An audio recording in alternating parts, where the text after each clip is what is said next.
सगळ्यांचं मी या पत्रकार परिषदेमध्ये स्वागत करतो।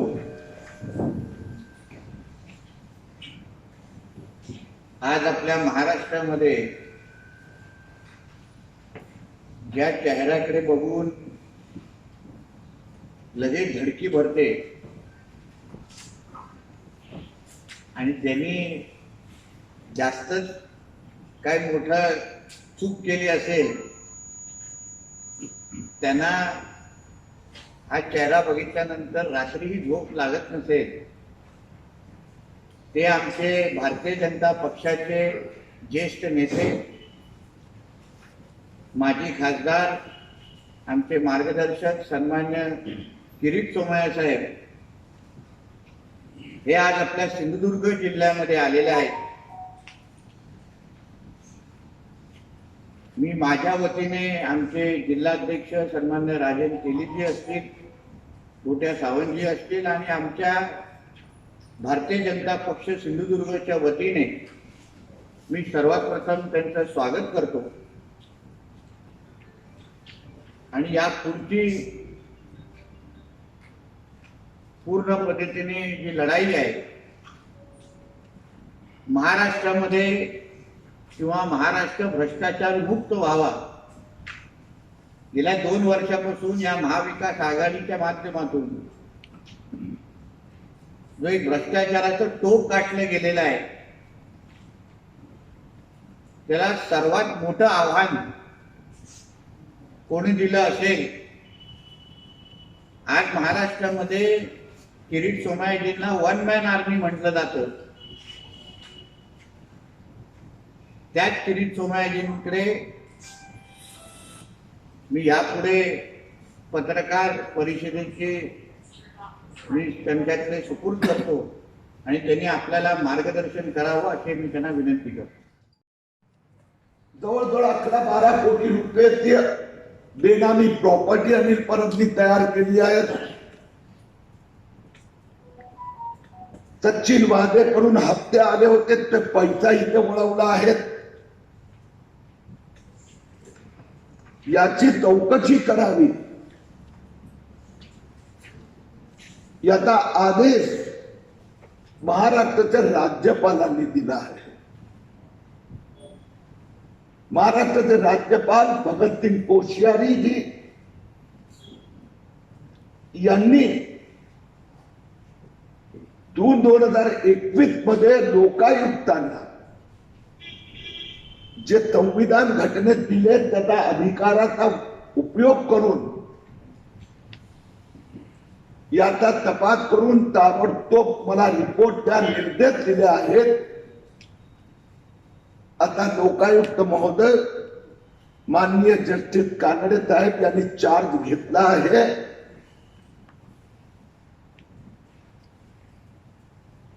आणि अनिल परबचा स्थायी रिपोर्टची सुनावणी पण लोकायुक्त मध्ये सुरू झाली आहे। महाराष्ट्र सरकारने पहिल्या सुनावणी दरम्यान 5 पानी अहवाल सादर केला, त्यात महाराष्ट्र सरकारने स्पष्ट म्हटलं आहे हा रिपोर्ट अनधिकृत आहे, त्याच्या मालकांना नोटीस दिल्या गेल्या आहेत, रिपोर्टवर कारवाई होणार, मालकांवर कारवाई होणार आणि कारवाई होत नाही कारण की माननीय अनिल परब मंत्री आहे। ठाकरे सरकारची डर्टी 11 ची मी घोषणा केली होती, ती 11 नावं आपण वाचली। नंतर एक नाव 12वा खेळाडूचं जितेंद्र आव्हाडाचं तेही मी नाव वाढवलं। त्यातला शिवसेनेचा सिनियर लीडर खासदार भावना गवळी याचा घोटाळ्यात त्यांचा सहयोगी निकटतम 6 लोकांना समन्स पाठवण्यात आलं आहे। भावना गवळी यांचा राईट हँड त्यांचा चौथे कार्यकारी अध्यक्ष तईब खान यांना ईडीने 6 तारखेला मुंबईत हजर व्हायला सांगितलं आहे. भावना गवळी आणि तईब खानने चॅरिटी कमिशनर पासून बँकांचा काही सर्टिफिकेट फोर्जरी केली आहे, त्याच्यावर पण कारवाई सुरू झालेली आहे. आणखी त्यांचा अनेक संस्थांची ईडी चौकशी करत आहेत, सर्च घेत आहेत. हे जे 12 खेळाडू आहेत त्या 12 ते 12 घोटाळे ते पुरावे मी दिलेले आहेत आणि त्या 12 कारवाई होणार. अनिल देशमुख प्रकरणात एक आणखी कलाटणी आली आहे. अनिल देशमुख बाहेर राहून जे साक्षीदार आहेत, जे पुरावे आहेत, त्यासाठी खेळण्याचं काम करतात आणि म्हणून आम्ही सीबीआय आणि ईडीकडे मागणी केली आहे की जे परवा घटना झाली, जे सीबीआयच्या अधिकाऱ्यांना लाच देण्याचा अनिल देशमुखचा वकिलाने प्रयत्न केला नाही, केली. त्यामुळे अशी व्यक्तींना बाहेर ठेवणं हे धोकादायक आहे. म्हणून अनिल देशमुखला ताबडतोब फरार घोषित करावा. अनिल देशमुखला फरार घोषित करावे. त्यांची सगळी संपत्ती जप्त करावी आणि त्यांचा कंपनीचा घोटाळाचा पैसा त्यांच्या मुलांचा कंपनीमध्ये आले आहेत, त्या मुलांच्यावर पण कारवाई करावी अशी मागणी भारतीय जनता पार्टी किरीट सोमय्या करीत आहे. त्या दोघांनी सांगितलं की आम्ही पण म्हणजे इथं तुलनेने आता तुम्ही आमच्या लक्षात हा विषय आणून दिला आहे, तर आम्ही निश्चितपणे फाईल चेक करून याला गती देण्याचा प्रयत्न करू. तर तुम्ही म्हणालात की गेल्या काही वर्षापासून एक आरोपी त्यातला फरार आहे, नेमकं तो कोण आहे किंवा काय त्याची डिटेल्स काय? आता पोलीस एसपीने आज मला सांगितलं मी रीचेक करतो आणि पुढच्या 2-4 दिवसात त्या फरार आरोपीचं नाव ते आम्हाला, कारण की आम्हाला माहित आहे पण आता चुकून या आणि उद्धव ठाकरे सरकार काही करते. तुम्ही तर साक्षी आहात ते दापोली रिसोर्टचा. तुम्ही आणि मी किती वेळा गेलो तरी माझ्याही डोक्यात एकच रिसोर्ट होतं, एकच कंपनीचं नाव होतं. आता केंद्र सरकारचं काल मला त्यांनी रिपोर्ट पाठवला तर त्यात दुसरं नाव घेतलं, तर विमानात फोटो काढून तुम्हाला प्रिंट आउट दिलं. आता उद्धव ठाकरेंचा आदेश आला असेल आणि गपचूप ज्यांनी त्यांना अटक करून बिल दिला असेल तर मग आपण खोटे पडतो ना. म्हणून 2 दिवसात एसपी आपल्याला नाव सांगणार, ते नितेश राणा आपल्याला कळवणार. आता मला माझा विश्वास उडाला आहे की उद्धव ठाकरे साहेब माझ्यापेक्षा 10 पट कर्तृत्ववान आहे. अनिल परबचे 2 रिपोर्ट पैकी 1 रिपोर्ट त्यांनी दाबून ठेवला, कारण केंद्राचा रिपोर्ट जो आहे त्यावेळी महाराष्ट्र सरकारचे जिल्हा कलेक्टरचे प्रतिनिधी उपस्थित होते आणि त्यानंतर ठाकरे सरकार एवढं खोटं काम करत आहे. त्यांनी जो आदेश काढला ना ते 2, त्यात बघा एकाच रिपोर्टचं नाव दिलं. मी तुम्हाला ती जी मिनिट दिली त्यात एकाच रिपोर्टचं नाव दिलं, दुसरं नाही लिहिलं. म्हणजे यांची उद्धव ठाकरे मुख्यमंत्रीची तर काय दादागिरीच चालू आहे. ताती लपवाछपी लवाडी ठाकरे सरकार करते, तर या बाबतीत पण त्यांनी केलं असेल तर माहित नाही. दुसरा तुला पोलीस स्टेशन मध्ये बसवून चहा पाजला असेल, याच्यावर साईन कर, तुला मी बेल दिला. आता उद्धव ठाकरे काही करू शकतात. आता तो उद्धव ठाकरे बरं आहेत, कारण की मुख्यमंत्री स्वतः सगळ्यात मोठे घोटाळेबाज आहेत. 19 बंगले कुठे लपवले सापडत नाहीये. बायकोच्या नावावर मुख्यमंत्री बंगले बांधतात आणि नंतर गायब करतात. तर अशाच प्रकारचे घोटाळे चालू राहिले तर निश्चितपणे यशवंत जाधव आणि यामिनी जाधव आमदार यांचं नवीन नाव ते 12च्या यादीत आहेत. आता त्यांचे नवीन पुरावे समोर आले. तर मगाशी म्हटलं तुम्ही की अनिल परब यांचे 2 बंगले केंद्राच्या समितीने शोधून काढले. ती कुठली केंद्राची समिती? केंद्र सरकारची पर्यावरण मंत्रालयाची या दापोली मुरुडचा अनधिकृत रिसोर्टची पाहणी केल्यानंतर आम्ही पर्यावरण मंत्र्यांना दिल्लीत भेटलो होतो. किरीट सोमय्यासह खासदार गोपाळ शेट्टी, खासदार गिरीश बापट, खासदार मनोज कोटकनी तक्रारी दिल्या होत्या. त्याची पाहणी करण्यासाठी केंद्राची स्पेशल टीम आली होती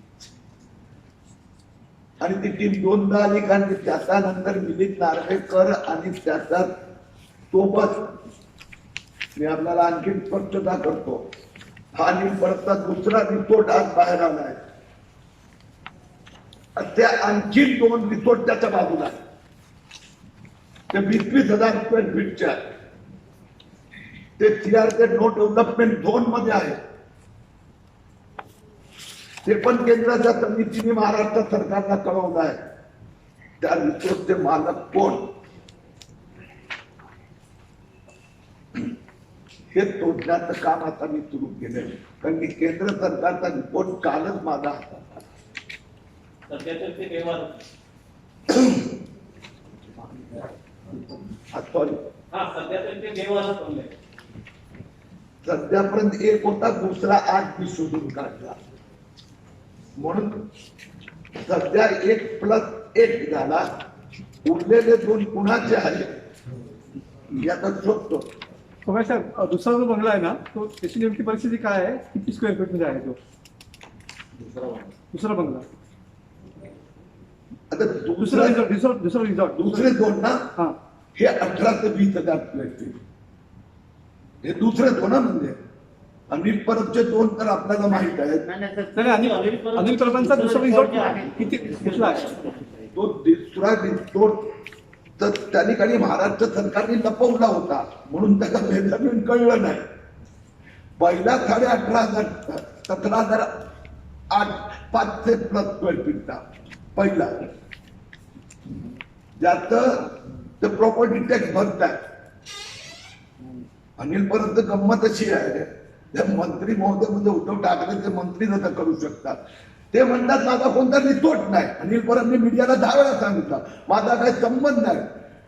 पण परब साहेब उद्धव ठाकरे मुख्यमंत्री झाले तर नोव्हेंबर 2019 मध्ये 2019-20 प्रॉपर्टी टॅक्स तुम्ही ग्रामपंचायतला भरला, त्यांनी भरला 45,000 रुपये 17,800 स्क्वेअर फीट वर. आणि एवढंच नव्हे, 17 डिसेंबर 2020 हे 2020-21चा प्रॉपर्टी टॅक्स परत अनिल परबनी भरला. स्वतःच्या बँक अकाउंट मधून स्वतः रिसिप्ट घेतली. मग त्यांनी टॅक्स भरलाय, त्यांनी पत्र दिले का माझा रिसोर्ट आहे. तो रिसोर्ट महाराष्ट्र त्या कोस्टल झोन कमिटीने अनधिकृत घोषित केला. मालकाच्या विरुद्ध कारवाई करा असा आदेश दिला. त्यानंतरही त्याच्यावर कारवाई नाही. हे उद्धव ठाकरे आता समजत असेल की आम्हाला मनमानी चलेगे. मी उद्धव ठाकरेजींना चॅलेंज देतो, तुमचा आणि तुमचा मिलिंद नार्वेकरचा बंगला पाडावा लागला आणि परबचा रिसोर्ट पण पाडावा लागणार. मी खुल्ले चॅलेंज करतो उद्धव ठाकरे यांना, हिम्मत असेल तर वाचून दाखवा. मनमानी शिवसेनेची दादागिरी चालणार नाही. समुद्र वाचवणार. सीआरझेड मध्ये अनिल परबचे 1 आणि 2 रिसोर्ट बाहेर आले. दुसरे 2 ज्याचे असेल, ज्याचे बेनामी रिसोर्ट असेल तेही पाडायला लागणार ना. तर संचलनीच्या प्रश्नी तुम्ही 2017 मध्ये एक हायकोर्टात याचिका दाखल केली होती आणि त्या अनुषंगाने त्यानंतर जी प्रॉपर्टी आहे संचलनीच्या मालकीची ती जप्तीचे आदेश निघाले, परंतु त्यानंतर प्रोसेस काहीच झाली नाही. तर त्या संदर्भात आता एवढ्या वर्षानंतर 2017 नंतर आता पुन्हा तो विषय तुम्ही हातात घेतलाय, तर नेमका आता तरी त्याचा फलक शेवटपर्यंत होणार का? 2017 मध्ये कोणी याचिका केली होती माझ्या लक्षात नाही. तुमचाच व्हिडिओ आहे साहेब फेसबुकला. 2017 मध्ये मला नाही आठवत.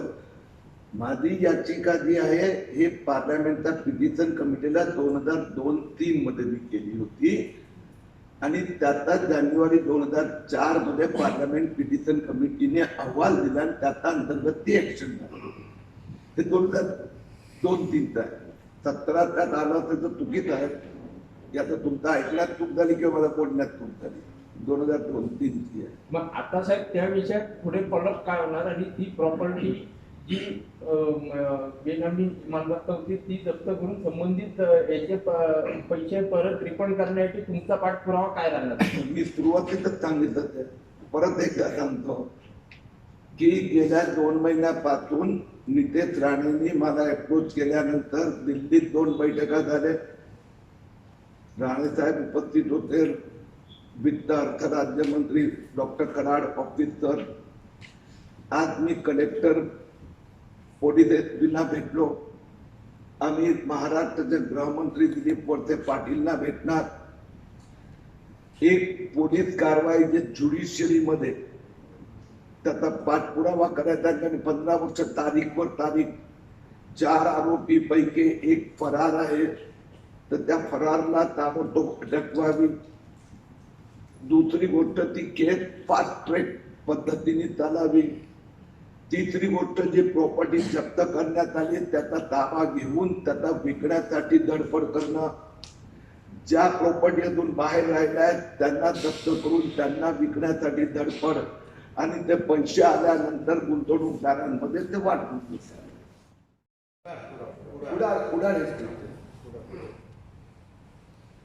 त्याचा तर मोठा विषय.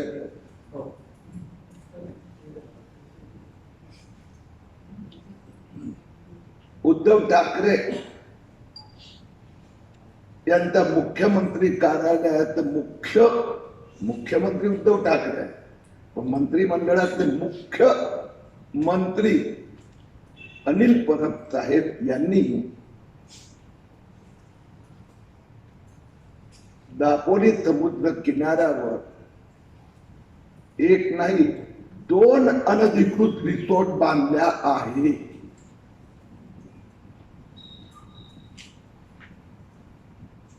ज्या रिपोर्टची चौकशी झाली त्याच्यावर कारवाई करण्याचा निर्णय झाला. त्या रिसॉर्टचं नाव आहे साई रिसॉर्ट एनेक्स आणि जो रिसॉर्ट लपवण्याचा अट्टाहास अनिल परबनी केला त्याचं नाव आहे सी कॉन्च रिसॉर्ट. जी केंद्राची टीम आली होती त्यांनी महाराष्ट्र सरकारला स्पष्टपणे सांगितलं होतं हे दोन्ही रिसॉर्ट अनधिकृत आहे, समुद्र किनाऱ्यावर आहेत दापोली मुरुडचा. दोन्ही रिसॉर्ट मध्ये मालकांनी सीआरपीचा भंग केला आहे. परंतु उद्धव ठाकरे यांच्या निर्देशाप्रमाणे आदित्य ठाकरे यांचा पर्यावरण मंत्रालयाने अनिल परबचा फक्त साई रिसॉर्ट तोडण्याचा आदेश दिला आहे. जो सी कॉन्च रिसॉर्ट त्याला लागून दुसरा रिसॉर्ट आहे त्याला वाचवण्याचा पाप आदित्य ठाकरे आणि उद्धव ठाकरेंनी केला आहे. की आता सर सिंधुदुर्ग जिल्ह्यामध्ये अशी काही पाहणी आहे का तुमच्या? सिंधुदुर्ग जिल्ह्यामध्ये अशी काही पाहणी आहे का तशी तुम्ही रत्नागिरीत केली? माझ्याकडे जर माहिती आली तर मी चौकशी करायला जातो. आणि दुसरी गोष्ट शिवसेनेचे काही नेते खूप बोलतात. मी त्यांना सांगितलं किरीट सोमय्यांनी काय खोटं काम केलं तर म्हणजे मी माझा बाजू तर करणं मी सदा भोगतायला तयार आहे. अरे मैंने चोरी की तो क्या हो गया, दुनिया में सब चोरी करते हैं ह्याला काय उत्तर म्हणतात का? त्या अशा प्रकारचं उत्तर देत आहे पुरी दुनिया चोरी करते मैंने भी किया. अरे अनिल परबनी असंच उत्तर दिलं होता की सगळ्या अनधिकृत रिसॉर्ट बांधतात. किरीट सोमय्या माझं का नाव घेतात? खरंच दिलं होता. रत्नागिरी मीडियाचा समोर ही बाईट दिली त्यांनी. सोमय्या साहेब, एक त्याच अनुषंगाने प्रश्न आहे. तुम्ही सिंधुदुर्ग जिल्ह्यात आज आलात, तर त्याच पार्श्वभूमीवर शिवसेनेचे ठाकरे सरकारमधले आमदार वैभव नाईक यांनी आता एक प्रतिक्रिया अशी दिली आहे की यापूर्वी जे किरीट सोमय्या यांनी नारायण राणे यांच्यावर आरोप केले होते त्यांचं काय झालं, सिंधुदुर्ग वाट पाहतोय. तर त्याबद्दल तुमचं म्हणणं काय? मी आपल्याला फार स्पष्टपणे सांगतो की वैभव राणे साहेबांचं सरकार आहे, वैभव नाईक साहेबांचं सरकार आहे. मी तर किरीट सोमय्यांनी पण जर पाप केले तर कारवाई करा.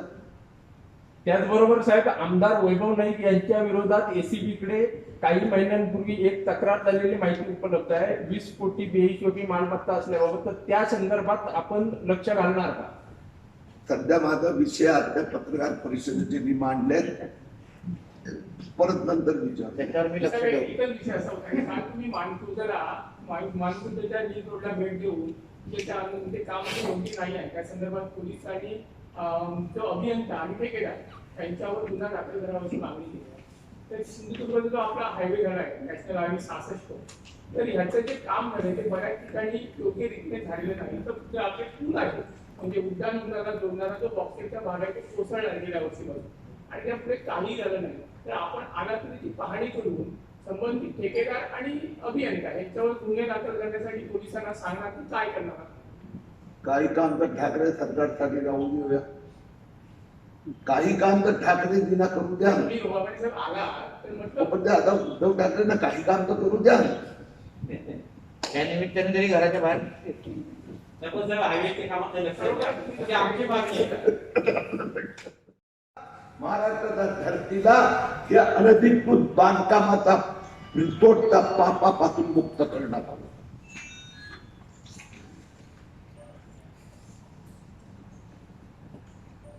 आपल्याला मी आज जे महाराष्ट्र सरकार यांची Maharashtra coastal zone management authority त्याचं परिपत्रक दिलं आहे. काय ठाकरे सरकार आहे, गंमत आहे. उद्धव ठाकरेजी यांचे सुपुत्र आदित्यजी ठाकरे हे पर्यावरण मंत्री, त्या मंत्रालयाचा या कोस्टल झोन मॅनेजमेंट ऑथॉरिटीचा 25 जून 2021 मीटिंग मध्ये त्यांनी घोषित केलं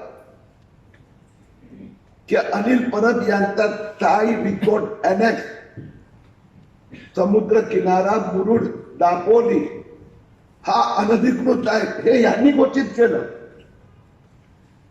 त्याच्यावर कायद्याच्या अंतर्गत कारवाई करा असा निर्णय झाला आणि रत्नागिरी जिल्हाधिकाऱ्यांना असे निर्देश देण्यात आले की हा रिसोर्ट ताबडतोब रिसोर्टवर कारवाई करा, डिमोलिशन करा, मालकांवर कारवाई करा. आणि मालिक अनिल परब अजून मंत्री आहे. हे उद्धव ठाकरे परिवारातच असं होऊ शकते. मंत्रिमंडळातले मंत्री अनधिकृत बांधकाम करतात, अनधिकृत रिसोर्ट बांधतात आणि तो रिसोर्ट केंद्र सरकारची टीम पाहणी केल्यानंतर ठाकरे सरकारचंच मंत्रालय महाराष्ट्र कोस्टल झोन ऑथॉरिटीचा चेअरपर्सन हे पर्यावरण सचिव मनीषा म्हैसकर आहेत. ते याला अनधिकृत घोषित करतात आणि त्यानंतर पण उद्धव ठाकरे साहेब त्यांना मंत्री म्हणून कायम ठेवतात. हे महाराष्ट्राचा आज दुर्दैव आहे. अनिल परब ती फक्त हकालपट्टी नाही, हकालपट्टी तर होणारच, पण अनिल परबच्या विरोधात फौजदारी आणि सिव्हिल कायदेशीर कारवाई पण करावी लागणारच हे भारतीय जनता पार्टी पाहणार. त्याचा पाठपुरावा पण आम्ही करू. दुसरं, इथले भाजपचे काही कार्यकर्ते, पदाधिकारी, लोकप्रतिनिधी यांनी इथला जो एसटी स्टँड आहे त्या एसटी स्टँड मध्ये जो घोटाळा झाला आहे त्याची आज आम्ही पाहणी केली. तो विषय पण मला दिला आहे, तोही आम्ही मार्गी लावू. दुसऱ्या मुद्द्यांवर जायचं.